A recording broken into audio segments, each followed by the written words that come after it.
It's Friday, June 6th, and it's time for your weekly recap. Andrew, what's a good resource to learn entire routines with coins? Very good question. I really like the David Roth DVDs. I think that they are well structured to give you the skills that you need, as well as give you entire arcing routines that you can put into your show. Artifice Arcane, you might want to change Brian to Brain in the title. I think this is referring to last week's title, which has a typo in it, and I'm just gonna keep it.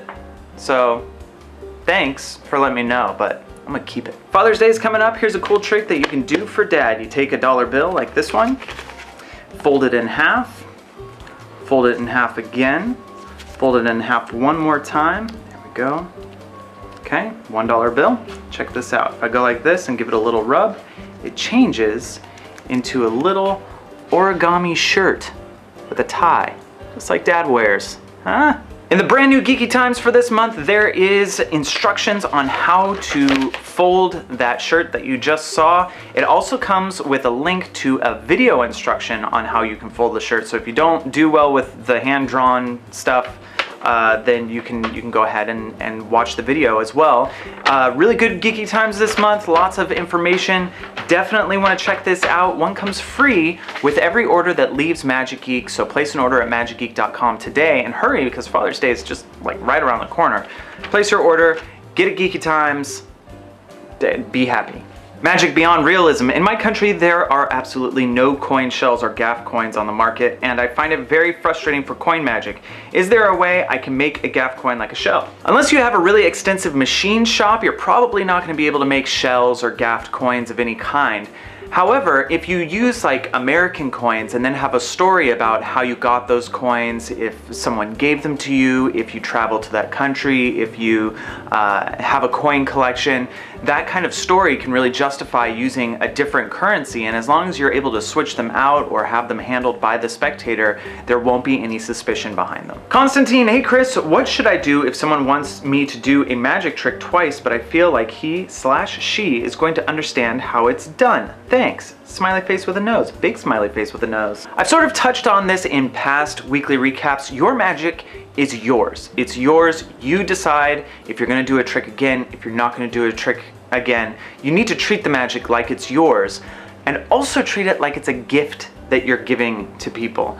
And sometimes people are greedy and they want more and more and more, and you can only give so much. It's your magic. Just keep that in mind. If you're really thrown by this, a good solution is to have another trick ready to just go into, especially one that is examinable at the end, because then that way you can sort of take the heat off of the trick that you just did and go into another trick where they're less likely to figure things out. Savannah, hi Chris, what are some really strong coin tricks for close-up magic? Winky smiley face, thank you, heart. Imagination coins is super strong. It's a great routine. I highly recommend you pick that up.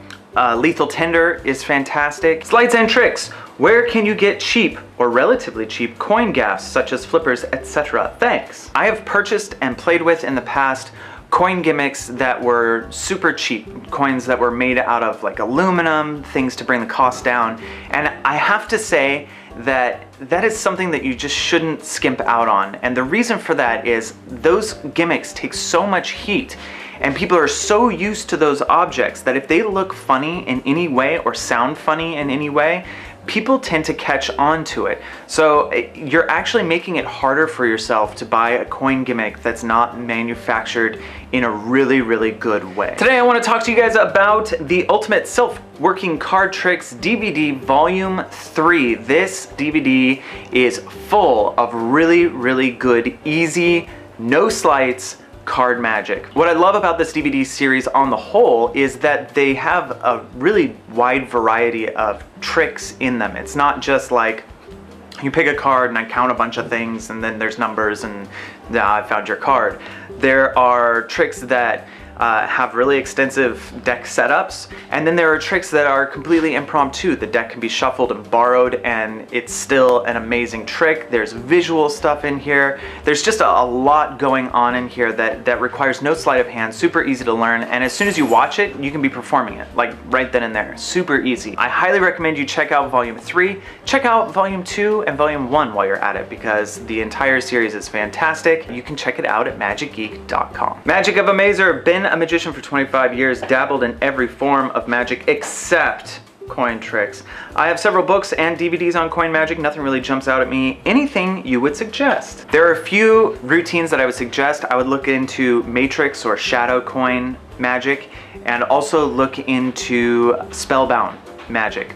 Both of those are really visual ways of doing coin magic. Kyle, hi Chris, what's the best method of doing a visual coin through bottle? Smiley face, frowny face, thought I would be different with a sad face. I really like doing the strike vanish with the bottle. So if you learn the strike vanish from routines like Recapped and apply that to the standard coin and bottle, you're gonna get a really visual penetration. Gavin, hey Chris, which do you think is better, bite out coin or cookie bite? Or do you like them equally? Thanks, smiley face. I do like both of them. I think they both have their place. I like coin bite better because it uses a borrowed object, and there are two magical moments as opposed to just one. Biting into a cookie is not magical. Spitting it out and restoring it is magical.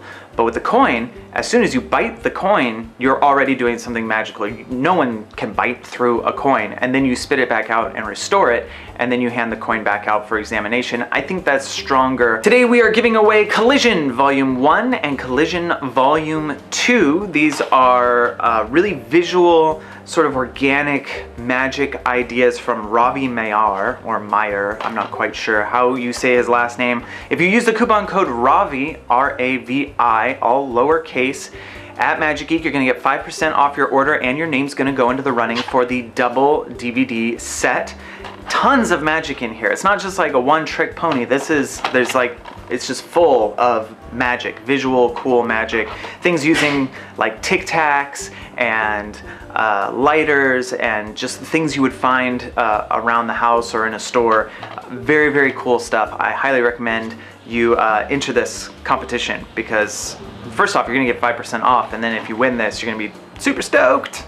Well, that's all the time we have for this week. I want to thank you very much for watching the weekly recap. Next week, we're going to be talking about Gaffed Cards. So please leave your questions on Gaffed Cards in the comment section down below, and I will answer them next week. Also, be sure that you're subscribed to Magic Geek Inc. It's a good channel. You're watching it. You watched this whole video all the way to this point. We got more like it, so subscribe. We've got other videos playing on the side here, and be sure to comment and give us a little thumbs up, because that makes me feel good when I see that. Oh, the little green thumbs up. Yeah! I'll see you next week.